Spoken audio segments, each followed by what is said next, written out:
This podcast and any written materials related to it represent the opinions of Lisa Kays and Paula D. Atkinson, and our guests to the show and any written materials.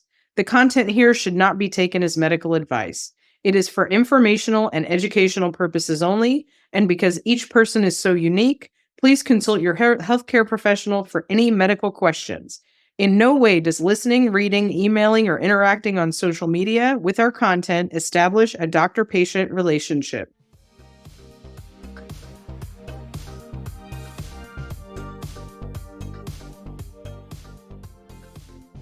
Welcome to episode 2 of What If Nothing's Wrong With You. I am Paula D. Atkinson. And I am Lisa Kays.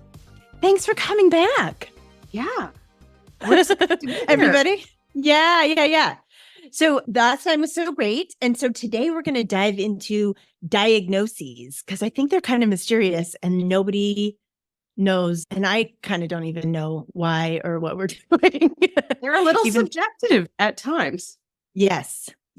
So we're going to talk about them and the history of them and why we do them and why other people think we do them. And I don't know if I know why we do them. We're going to get into some chit chat first. So I wanted to talk about Jennifer Aniston, not because I want to talk about Jennifer Aniston, but I want to talk about Jennifer Aniston because of something that she said in People Magazine. As you know, I read People Magazine cover to cover every week. That is one of my self-care practices.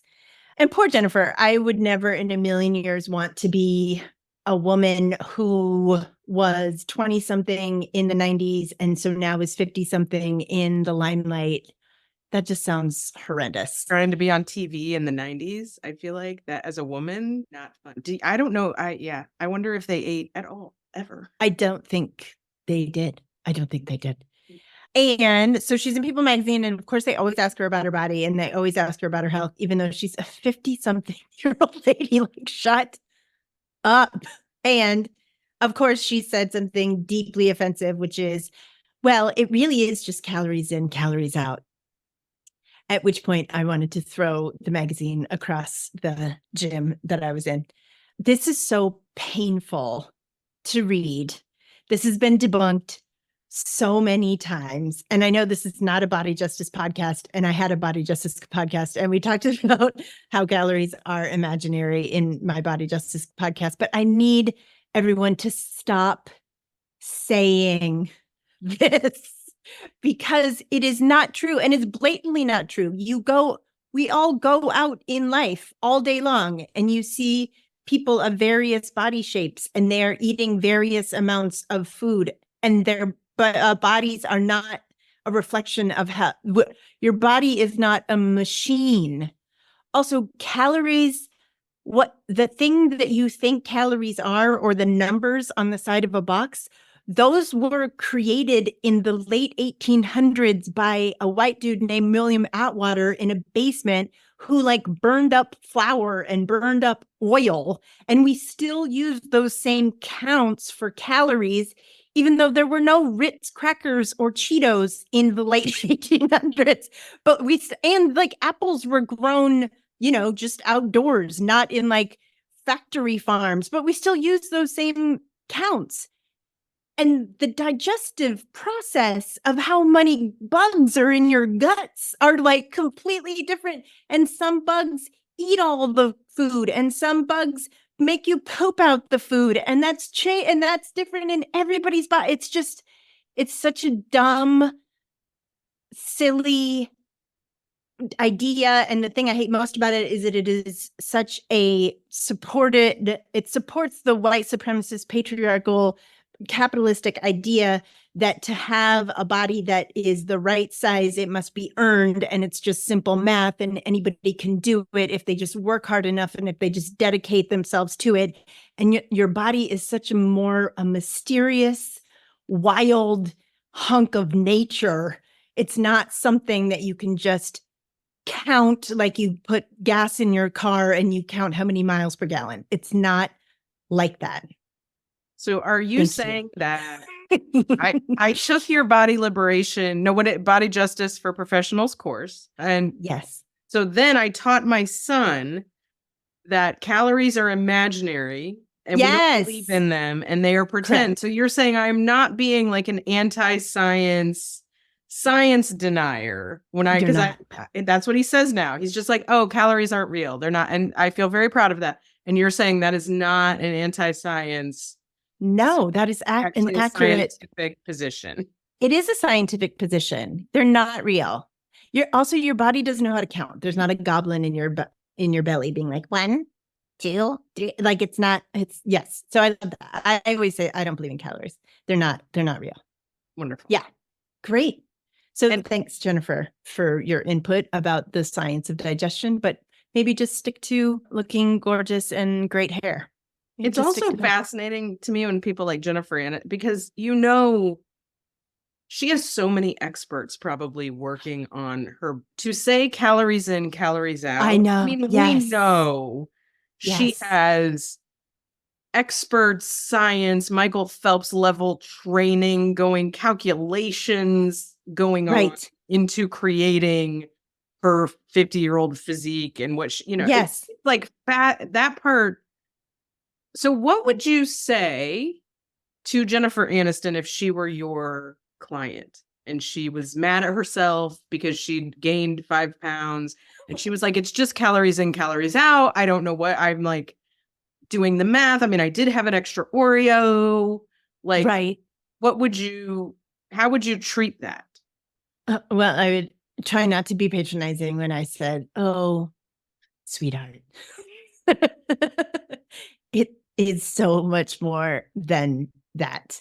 I mean, specifically, this gets into like straight up misogyny too, because like a woman's body changes. I mean, all the bodies are constantly in a state of change. They are not like everything in nature. It turns out your body is just nature. Your body is constantly changing because everything in nature is constantly changing. And when a woman's ovaries stop producing eggs, a woman's body gets rounder and softer and gooier and squishier. And that is the nature of all human bodies. And it has nothing to do with your value as a human or your moral compass or your character. That's what I would say. That felt therapeutic. I hope so. That felt healing. I like that. Oh, I hope so. Jennifer, if you're listening, girl, let it go. But also, I like what I think you make a really good point too. And this is what like used to drive me insane and still does about Oprah is like Oprah has all the money in the world. Well, when she's doing her body to be rounder, it's smaller right now because she's on Ozempic, which is great. And because everyone's allowed to do with their body whatever the fuck they want. And that whole thing of like, if it's just calories in, calories out, even Oprah with all the money and all the power in the world cannot make her body be the shape. So it's obviously not that simple. No. And probably Jennifer Aniston, even with whatever resources, has like genetic help. Of course. All the money, all the resources, all the whatever. It's like, but she's also highly incentivized and has all the time in the world. I mean, that is the job of female actresses, I imagine, is 90% keeping your body small. Yes. I mean, I would imagine, and like, 10% acting, and that's great. Yes. But that's, I think, the job for most of it, except for the ones that are wonderful that are like, I'm not doing that. I can't remember their names because I always forget celebrities' names. But that one woman who's like, I'm not doing this. You're going to look at my full-size butt. Deal with it. Olivia, what's her name? The British woman who I love more than life. She always says that. She's one of them, but there's another one. Kate somebody, I think. Kate. I would have to look it up. We're going to look it up, guys. I'm horrible at celebrities. She's in a show where she's a female cop and she's like, I'm middle-aged and that's what you're going to get. Oh, Kate Winslet. Yes. Kate. I do love that. She's like, you're not body shopping me. You're not like, I'm 50. That's not even body shop. It's Photoshop. She's like, no, this is what middle-aged women look like. Like, stop it. That is a good segue into our next thing that we're talking about. Yes. I found on the Instagram and sent to Paula. So there is an Instagram person named Move Fat Girl who we both follow. I think I love her. Yes. Yes. She's an athlete. She's a scuba diver. And incidentally, she's done huge research on how freaking difficult it is to get scuba gear if you are in a big body. Yes. Which is a huge thing in athletics anyway, that we want all these people to move and to be smaller, but then we punish them and don't let them move. Like skiers have this issue by not making gear. I have had trouble getting a running belt that will fit me. And I'm and it's just like, well, do you want me to run or not? But, exactly. Like, do you getting mixed messages? Like, very confusing for me. Yes. But she was talking about how she gets tons of comments, like legions of comments. A common one being, you're going to die young of a heart attack. Yeah. Or like, you're going to die, you're obese, like, all, whatever, all this concern. Yes. We're so concerned about you. Right. So the next piece is that there was this newscaster on like the Menopause Minute or something else we follow. I can't remember what it is. The menopause. Learn everything about menopause on the internet. And she's like a midlife newscaster who was sent a message.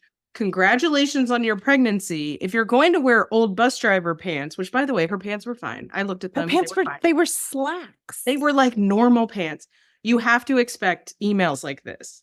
To which she responded, I'm not pregnant. I lost my uterus actually due to cancer. Thank you. And this is how women my age look. Yes.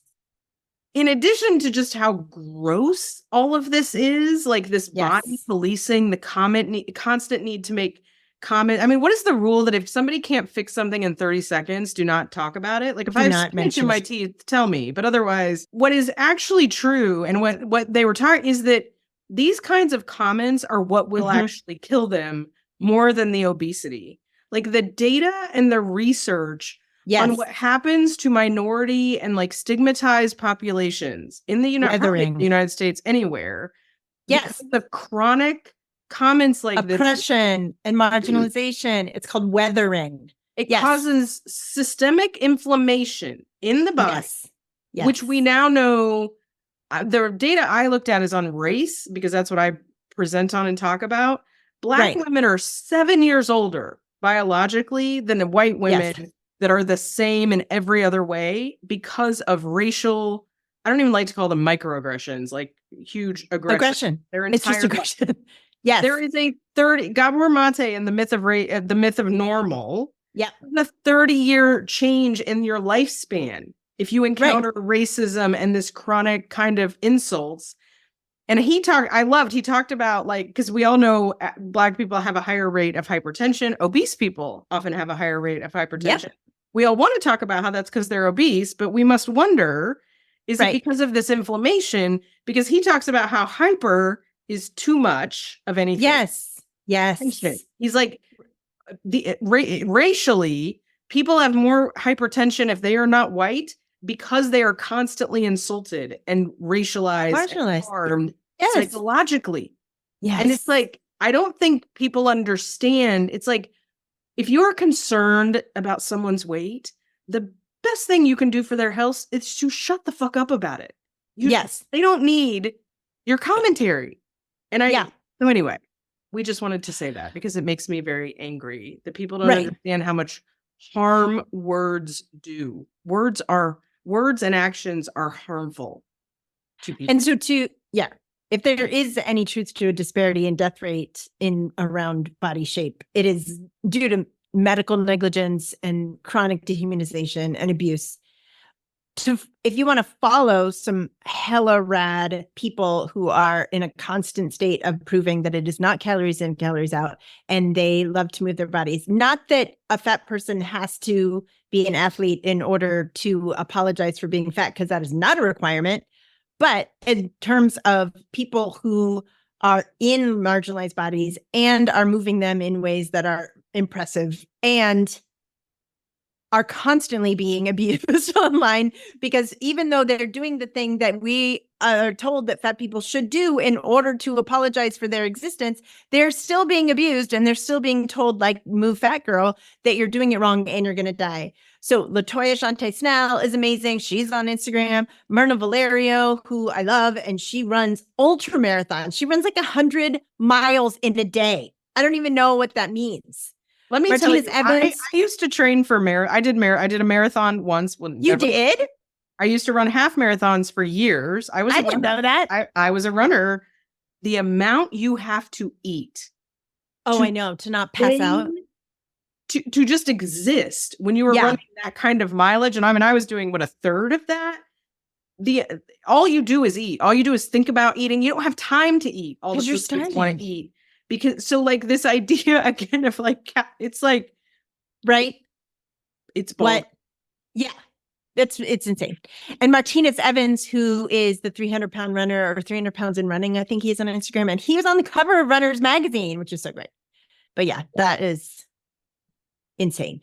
And my theory about all of that, having now Yeah. experienced a little bit of it for years, because I've moved into more like minority statuses as I've aged, is that it puts people in a constantly defensive posture. Like you move around Yeah. the world waiting to be attacked.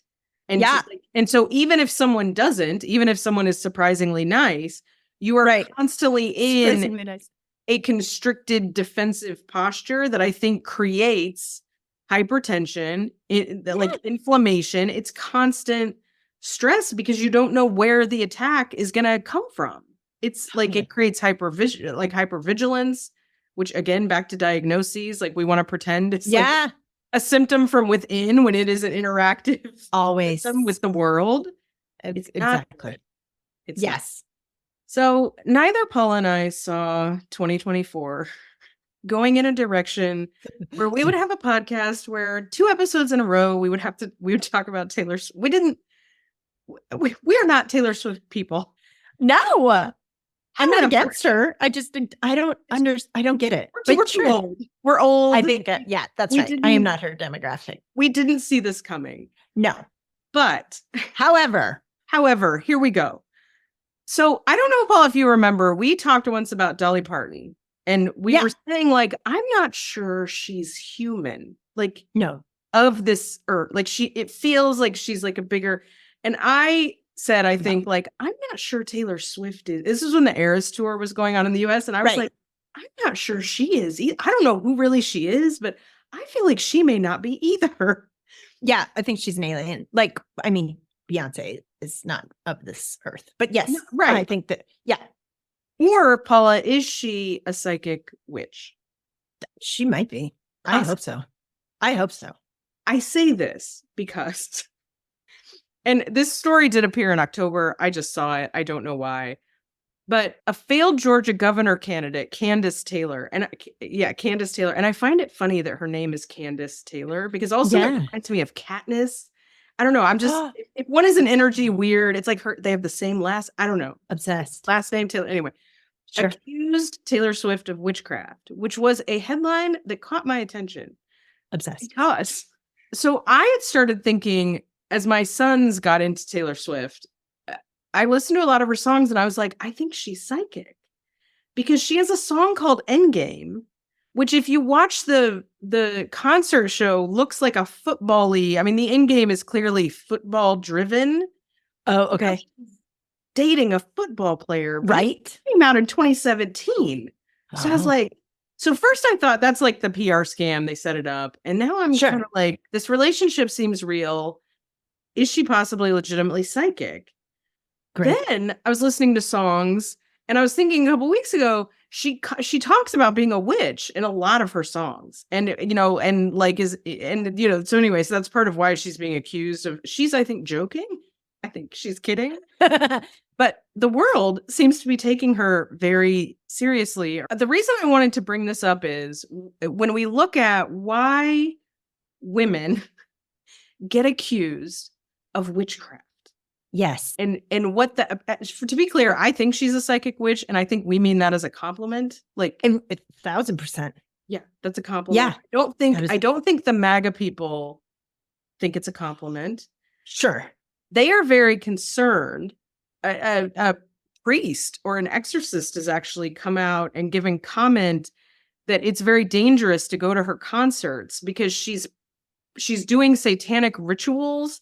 And because the word influential is because she is so influential, all the demons and the entities pay a lot of attention to her. And so young girls are at risk of also becoming demonized, witchified.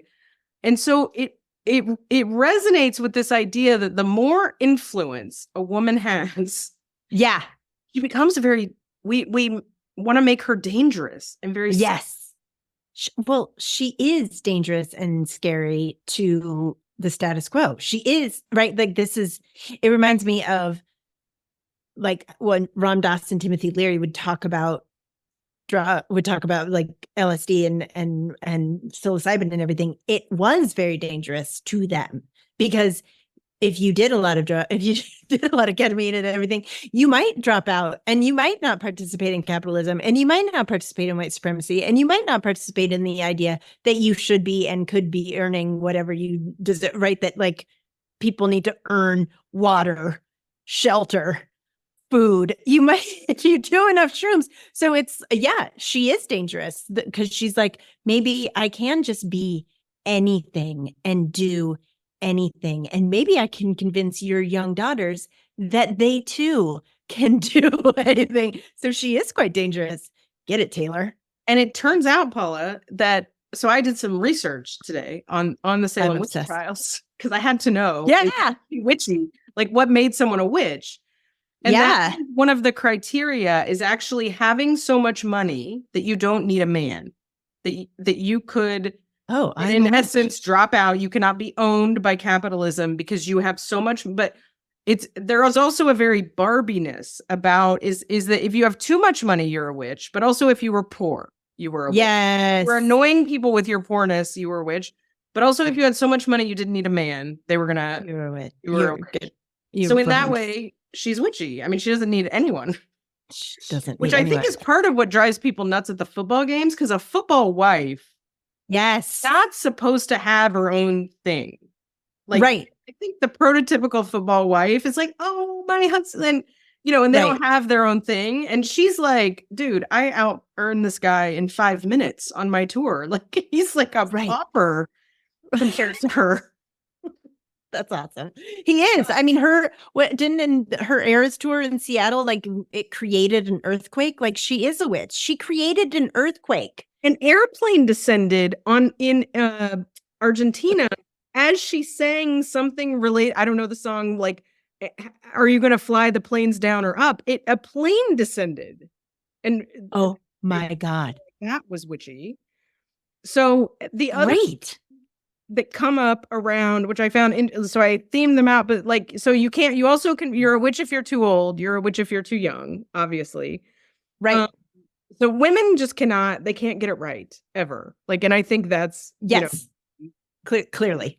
You're also a witch if there's any theme of you trust yourself. So there was also this part about if women tried to play games to predict their future husband's name, which I think is what she did in Endgame. So that is a little, sort of in Endgame. Great. So patriarchy says to women, all you are is a wife. Your whole job is to find a husband. But how dare you fantasize about what that husband would be? It's right. So, well, I love this because it's also like, the whole world is run for and by boners, as we know.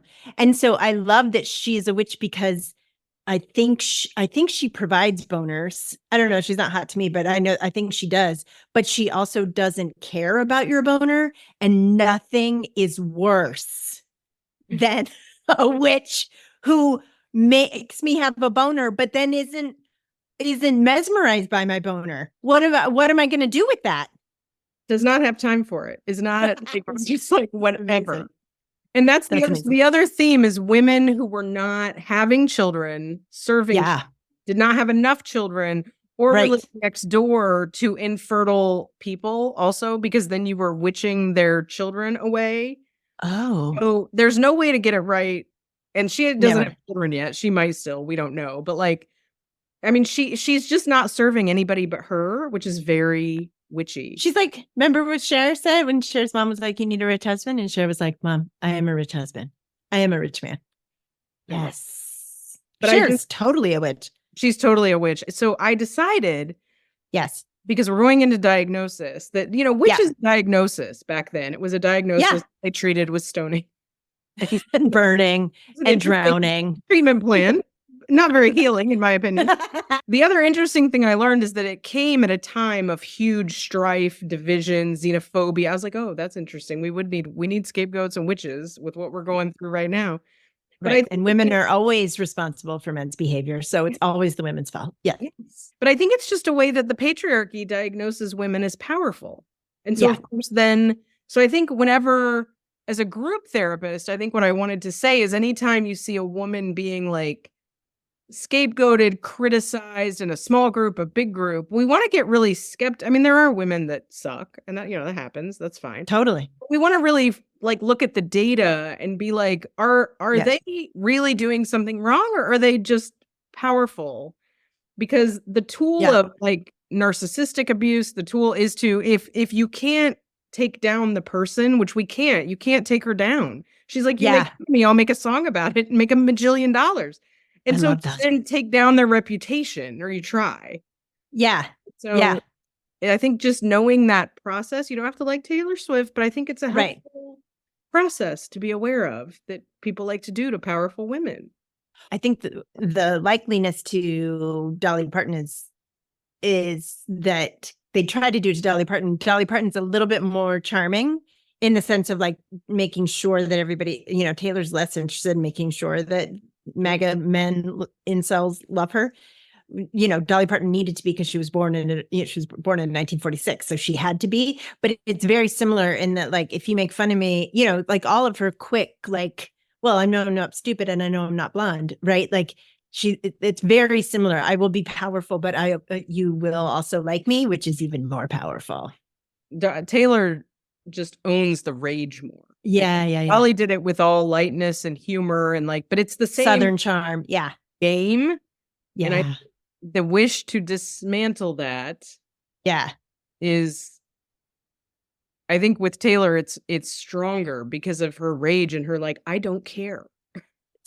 I do not care what you think. Who knew that I would be? Carlo said last night when he came home, he's like, do we have to be Taylor Swift fans now because the MAGA people hate her? I'm like, I think we do. I think we do. My friends are saying on Facebook, I have only Gen X friends, and that's what they all seem to be saying to is like, what's happening? What's going on with me? It's like weird Gen X identity crisis. Like, this is a little bebop blonde white. What's happening to me? I don't know. Right? It's happening to us though. And here we are 10 minutes later. There are worse things. All right, let's talk about diagnoses. Diagnoses is something that as a mental health professional, we participate in on a daily basis. And I have exceedingly mixed feelings about doing that.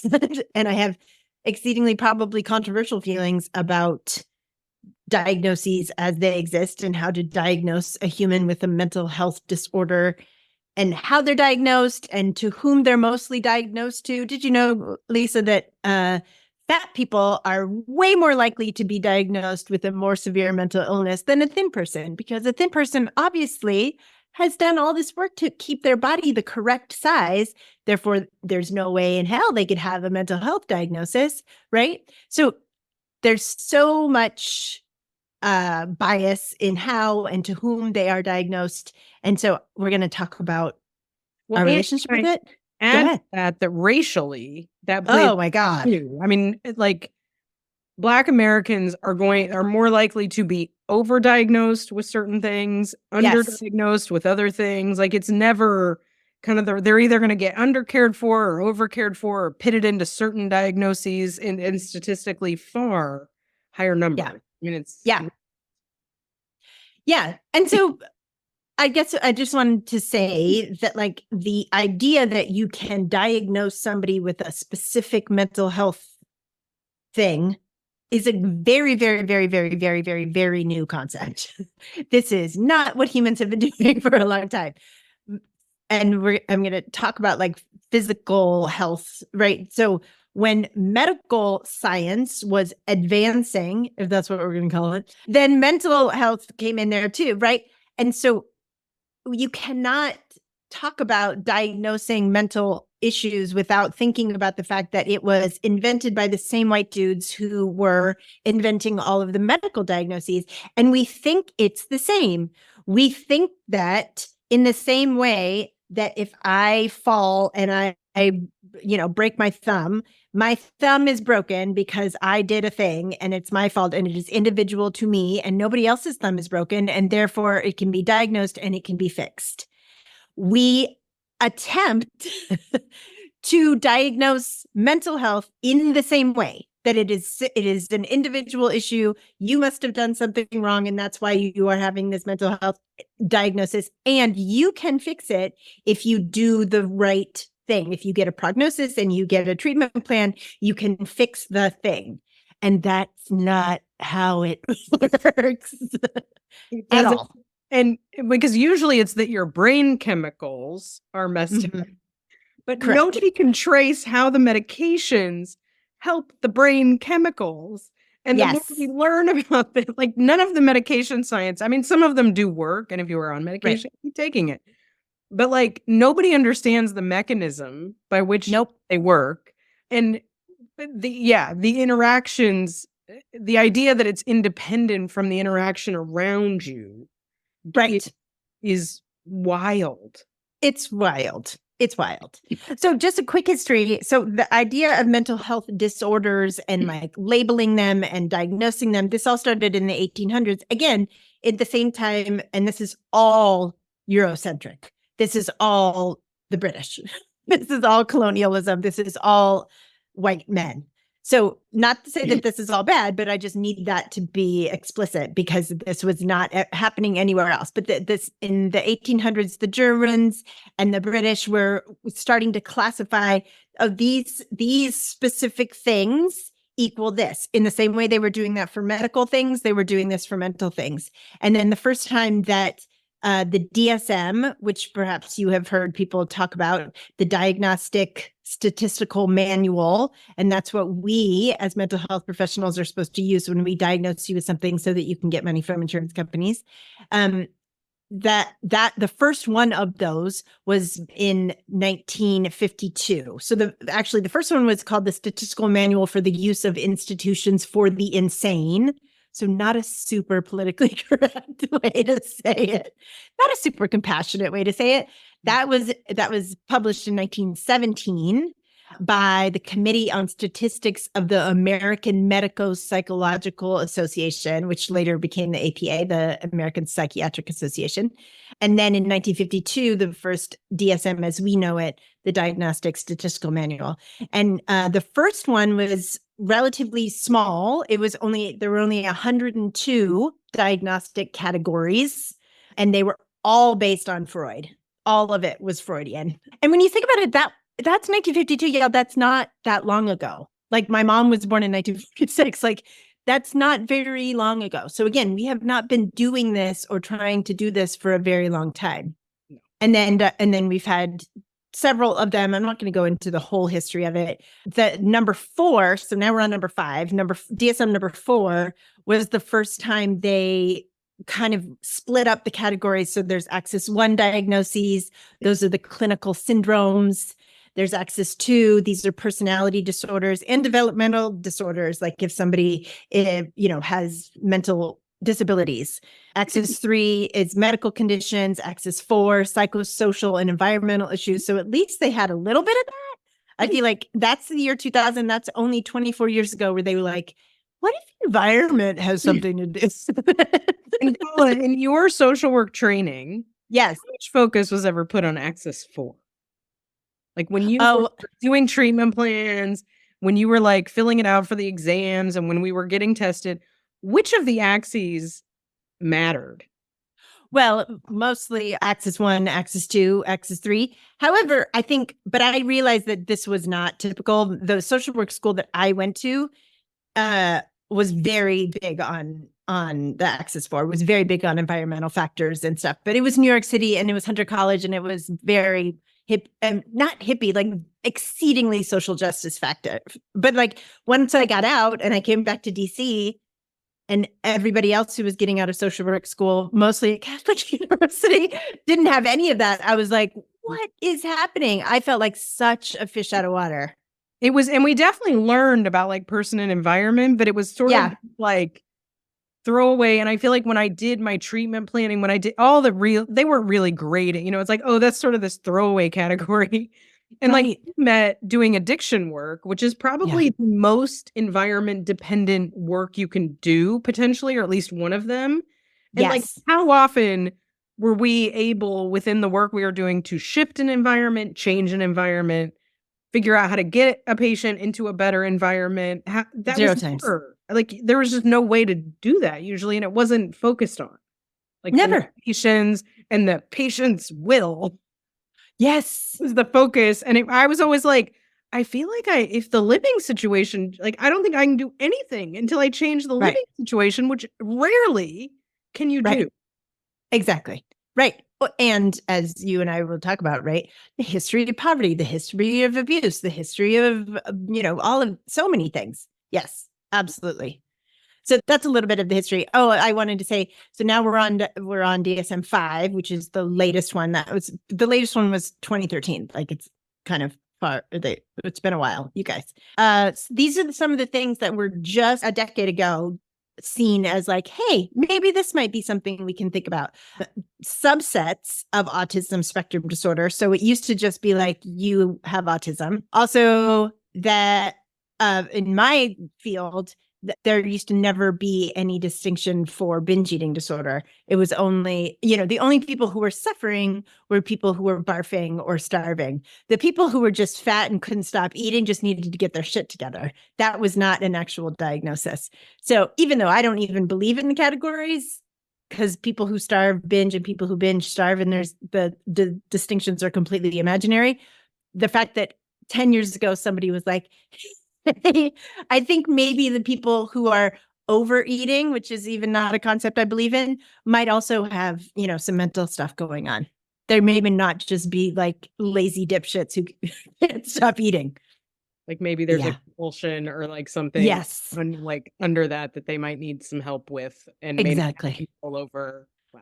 Right. And maybe it's not just a willpower thing. Maybe even there, because now I know, because of my kids, I know all about interoception, which is the ability to sense inside your body, to sense hunger, to sense when you have to go to the bathroom, to sense when your stomach hurts. And like how, I don't know how many binge eating, now that I'm thinking, I never thought about this, but like how many binge eating disorders emerged because maybe someone's interoception was low and they couldn't sense when they were full. I mean, that's like something the OTs work with kids on. And so when you even think of it that way, and like how little, and to think of these ways that might not be someone's fault, like that might be, what the number one heal.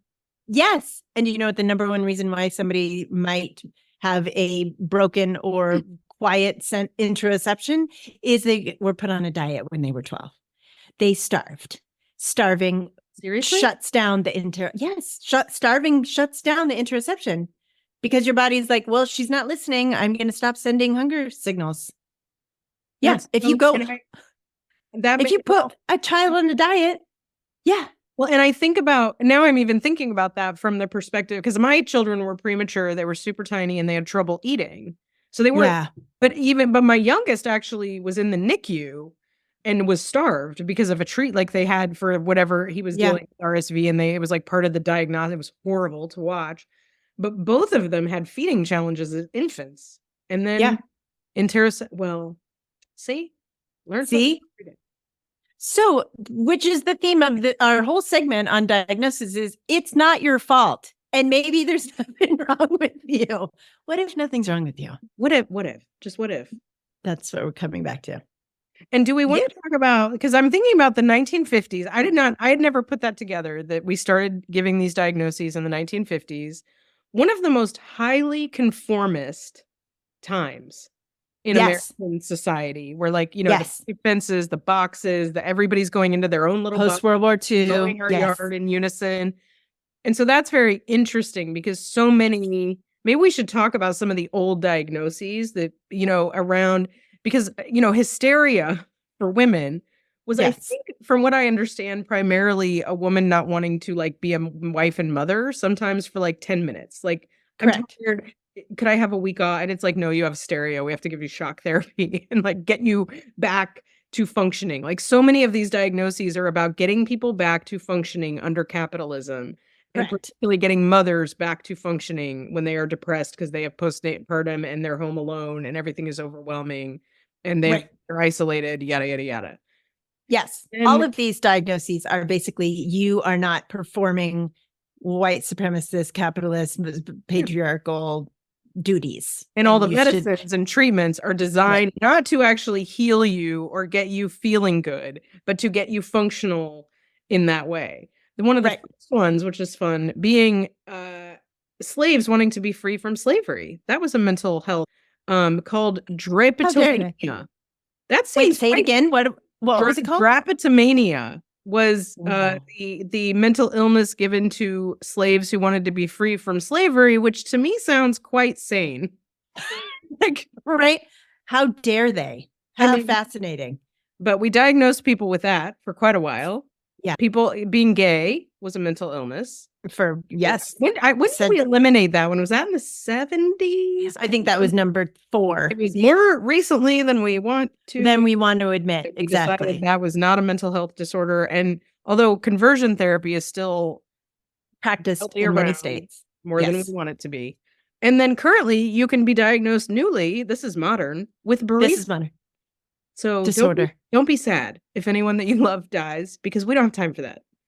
Right. You need to get medicated and get over that. I mean, right. Illness, bereavement. If you are doubting the idea that every mental illness is just a measure of how much you are not performing capitalism, bereavement disorder, which is, we're basically, I mean, you know that I have so many thoughts about our bizarre idea and relationship with death in our culture. It's so fucking weird. And then being alive, which is just loss after loss after loss. That's all being alive is. But you are not allowed to have any feelings or be affected by that at all. If you are affected by the hundreds of losses that you will experience, maybe on a daily basis under late stage capitalism, you obviously have a mental health disorder. There's something wrong with you, which there's. I also like the idea as I live longer. I'm like, I feel like it's compound grief because it just like keeps building. And it's like the longer you live, the more tired you are. But it's like, nope, we got to get you back to work. And so you have time to deal with like more grief. It's a I feel like bereavement, if we wanted to have a debate, I feel like a fun debate would it be bereavement or ADHD? That is the diagnosis that is most correlated to your functional level under cap. Right. And I think those would be the two I would have like a little debate about, because that would be I know I said this to you. I haven't fully like got it all out on paper or found the perfect words, but more and more every single day, the more clients I talk to who are like, do I have ADHD? I feel like ADHD is just late stage capitalism in our brains, in our brains. It's like our brain, you know, that remember in the 80s, like this is your brain on drugs and it was the egg in the firing pan. It's like our brains under late stage capitalism in post COVID. That's just it. That's it. I'm not saying that it's not a real diagnosis and people don't suffer. That is true. I'm just saying that like it's not, there's nothing wrong with you. It is not an individual problem. It is not an individual diagnosis. All of these things are systemic issues that are mirrored back to us as individual failures. And that's what diagnoses are. Like what would cure everyone's, or like what I think of it with ADHD too, is the power of environment that like being outside more cures it for kids, not being on screens cures it. But guess what? You can't live that way. Like not being in chaotic, loud environments, not being expected to sit for longer than you should. Like kids should probably be in school for 2 hours a day. Maximum until they're like, that is probably development, but that doesn't work with capitalism. Like, how am I going to go to work if I have the kids were put in school for 8 hours a day so that their parents could work 8 hours a day. Exactly. It has nothing to do with what kids' developmental needs were. And or so, what a brain can absorb. Yeah. And ADHD is basically, you can't sit through school. I mean, it's more, I don't want to diminish it. It's more complicated than that, but it's like, how much of it gets created. And there's also a trauma link with ADHD, which is new and interesting. And I don't fully understand it. I need to look into it more. But how much of it is induced? By these environments that I go into my kids' schools and I'm like, this would make, no, this is not good. I want to crawl out of my skin. It would induce like, and so it's nonsense. It's real. I think it's not real. Not saying that your suffering is not real. What we're saying is that it's not your fault. No. It's not an individual failure. There's nothing wrong with you. No. So, Lisa, I want to know so let's say you have a new-ish client, you've seen him like 3 or 4 times. What happens if he, she, they come to you and say, what's my diagnosis? And what does it mean? Well, depending on what it is, I just tell them. And Right. usually 9 times out of 10 for me, it's adjustment disorder. Same. Because adjustment disorder means it's basically like you are in an adjustment to your environment, which I feel like we all are all the time. I Correct. think we're only supposed Correct. to get it for 6 months, but like no one's checked. I give it forever because I feel like Constantly. there's always some sort of adjustment. And it is the most benign it's like a nothing. It's like you're a human. This is you're a human diagnosis, but you can get reimbursed by insurance. Now, as I'm working with somebody, if I'm noticing like, oh, I think maybe there's some ADHD here. I think maybe some antidepressants might be helpful. I would like to see what a psychiatrist thinks about, so not as a way to like just label someone or to show I'm so smart but to like be more helpful, an anxiety disorder, if I think there's a substance use thing, I'm Yeah. going to say very transparently, like, I'm wondering, and I usually have this conversation very upfront anyway, like, I'm thinking about these 3 things for you. What do Yeah. you think? Have you ever, I Yes. usually start a diagnostic process in the age of Google with, what diagnoses do you think you have? And What if they're on TikTok, they already have what have you 17 that Googled they about yourself? Like, again, Exactly. going back to that, like, you know more than me. Yes. Some people are and they're like, I wonder, but it's the number of people that I see that I will say, you know what? I feel like maybe there's some ADHD here. How do you Yeah. feel about that? That say, I have wondered about that my whole life.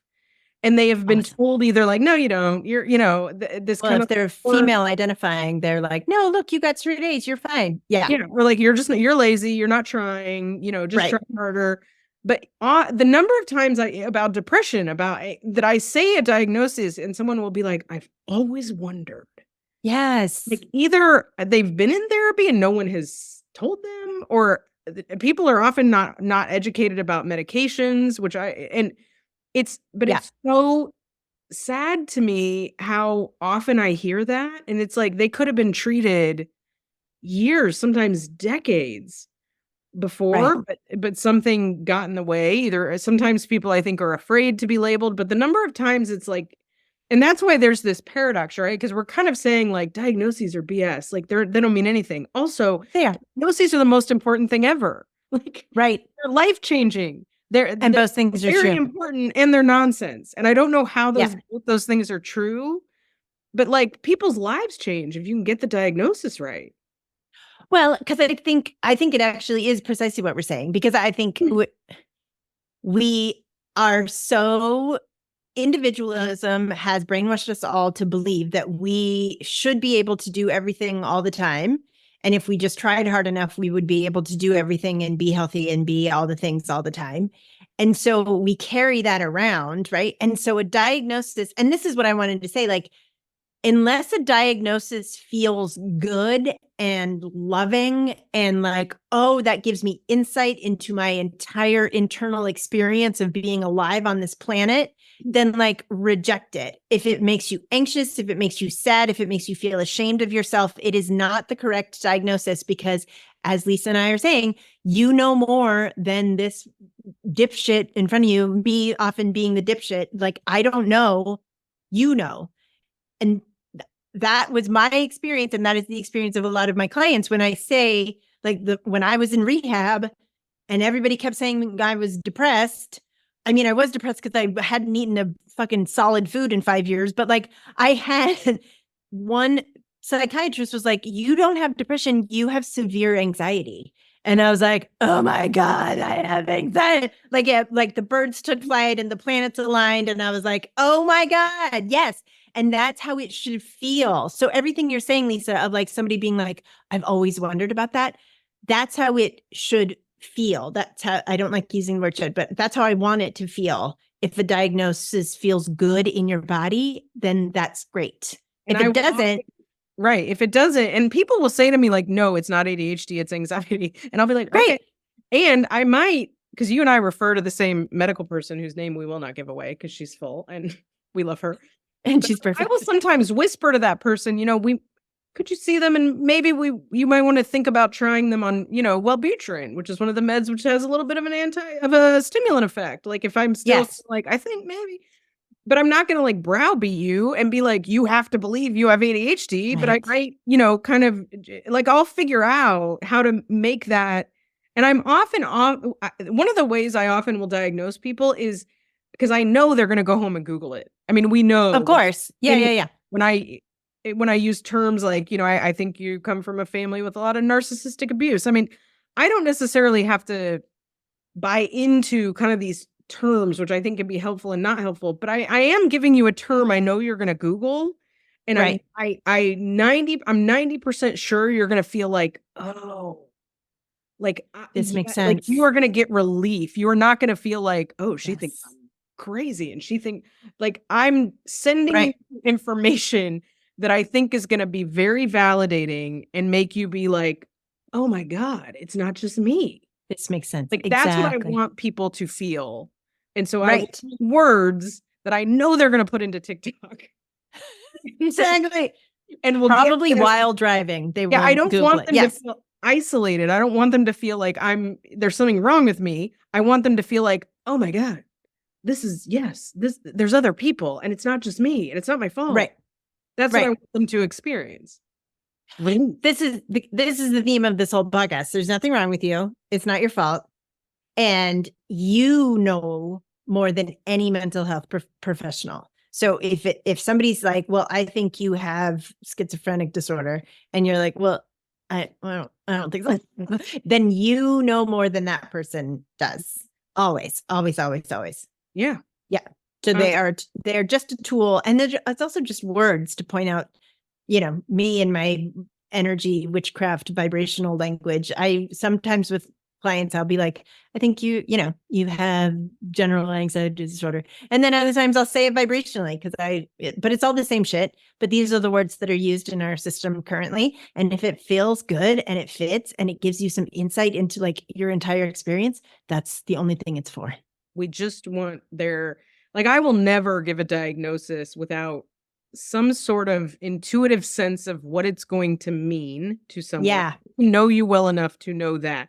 Because the other thing is you may have had a parent with ADHD and that's not to say, but like a parent or a depressed parent or a parent with bipolar disorder who was not a good parent, who caused you a lot of pain. That is not to say that any of those diagnoses make you a bad parent, but like, if I know that your history is my mom had bipolar disorder and she was it was untreated and she was a terrible mother, I am not probably going to, I'm going to, you know, I might say to the doctor, like, I think maybe a mood stabilizer, we might want to look at that, but I am not going to use that word if I think it's going to send you into, oh God, now I'm going to be just like my mother. Yeah.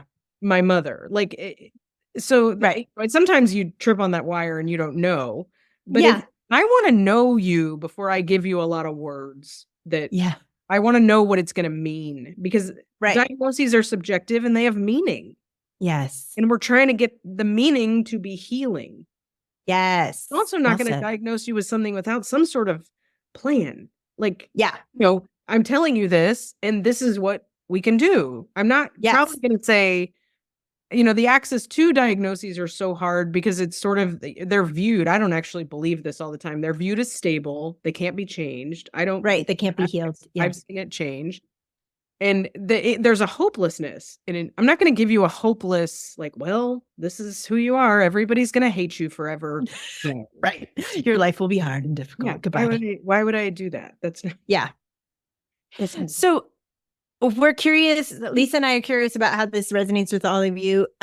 Feel free on our YouTube channels or on our Instagrams or on our whatevers. If you have diagnosis horror stories, if you have a story like mine where like somebody said I had a diagnosis and it felt so good to like be seen, any stories you have about being diagnosed or not being diagnosed, we'd love to Or diagnosing yourself. I diagnosed myself. TikTok. Mental health issue, which 3 therapists had missed and weirdly diagnosed with other things. One of which was like father issues, which I thought was an interesting diagnosis. It's not. What I needed was Zoloft. I figured it out. I named it. I Googled it. I diagnosed myself. That was my little beginning of my journey. But we can diagnose ourselves, and that's very effective too. And it's often looked down on. But like I'm I don't know very many people that have been wrong when they I self-diagnosis. I know a lot of professionals currently who are annoyed with everybody self-diagnosing on TikTok, but I think it's great. Fantastic. And Great. I have a lot of clients who are scared to tell me. They're like, I don't want to tell you how to do your job. Like, you can tell they've been with those. Oh, yeah. And I'm always like, tell me, what do you think you have? Like, Yeah. What resonates with you on TikTok? If I think you're off, I mean, if I think it would be helpful to like, but generally I'm like, well, that's very good data for me to have. And probably, Yes. I don't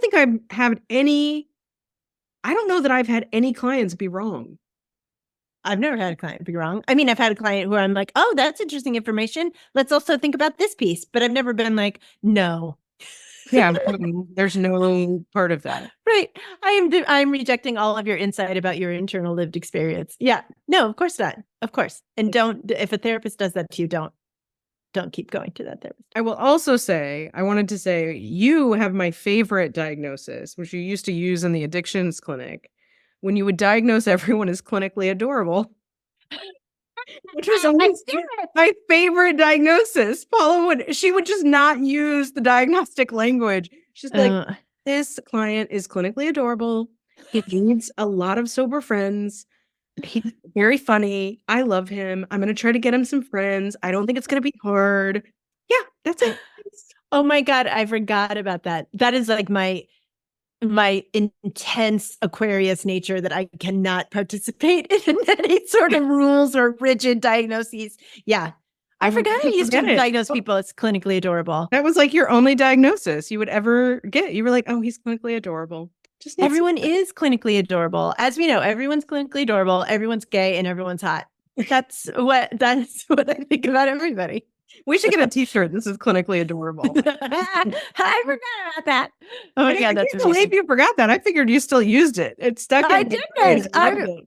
Oh my God, I will now. Now I'm going to use it all the time. I'm just going to write it down. Was always like, come, give me something. I know. Yes, that white old dude. He was like, "What is this crazy lady talking about?" I love making white old dudes wonder that question often.